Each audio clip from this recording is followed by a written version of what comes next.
What is really important for people with dementia, especially at the early stages, is that they should be able to live as normal a life for as long as possible.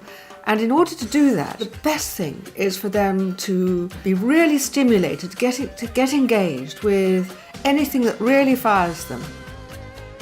Preserving your sense of identity, as these workshops enable people with dementia to do, it actually overrides symptoms of dementia. It is solely an art or a music or a drama session that they're taking part in.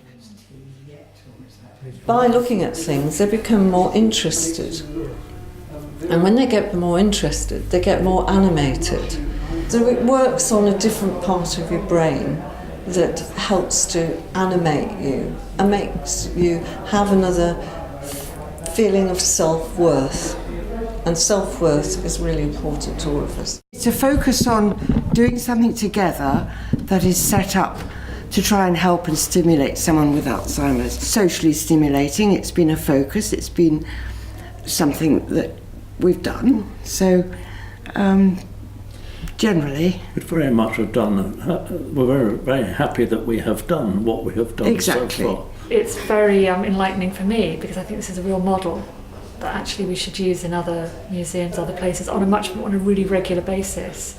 And I think this is our work, with people with living with dementia, people with living with learning difficulties. I think it's the real work that museums should be doing.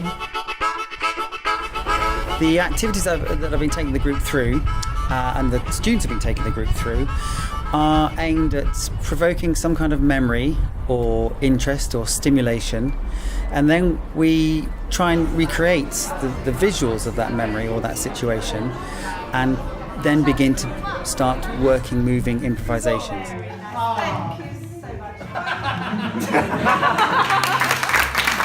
The benefit of that is, I think that it provokes action and movement, and it puts some of the participants into shapes that they may not have been in. So there's a neurophysiological aspect. I think from the experience that I've had in other areas as well, in terms of my mental health, I think the more you can stimulate it and be involved with others, the better it is. The stories and the themes that we create, I tend to think of as being the vehicle which allows everybody in the room to collectively experience something. His sort of sparkle is sort of set free again. Because it's so open and there's so much fun generated, they can sort of lose that fear and then just get involved and enjoy it. Calm it down. Why did you do this to the baby? Let's keep it wrapped up. How cool can you get? We start our rehearsals with a variety of exercises, vocal warm-ups, breathing exercises and physical relaxation exercises.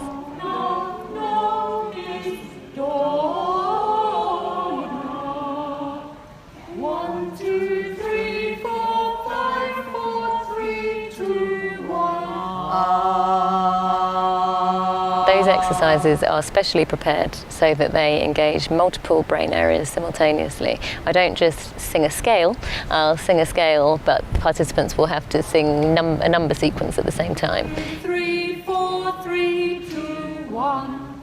1, 2, 3, 4, 5. Or they will have to sing a scale whilst walking or clapping. So we're not just doing one activity, we're doing several at once.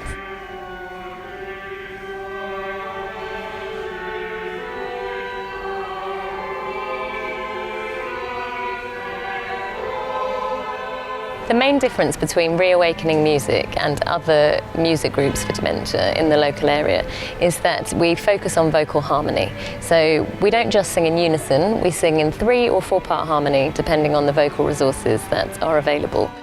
We're essentially giving our brain a full brain workout. So when we sing, without even realising it, if we assimilate notes and melodies, we're using a couple of different parts of the brain. If we're listening to the organ playing alongside us, we're using our auditory cortex, we're using our visual cortex, watching the conductor.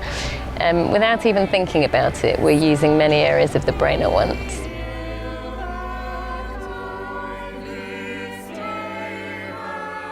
The other thing that I've witnessed through the Reawakening music group is the power of music to bring back speech.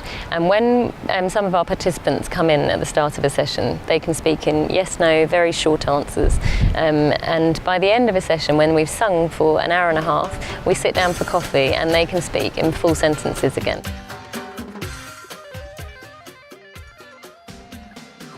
They have a shared experience that everyone feels like they're doing something with the rest of the class, but that might be also celebrating their unique qualities. So there's always an opportunity for someone to express themselves or do something different or do what the music feels like they need to do.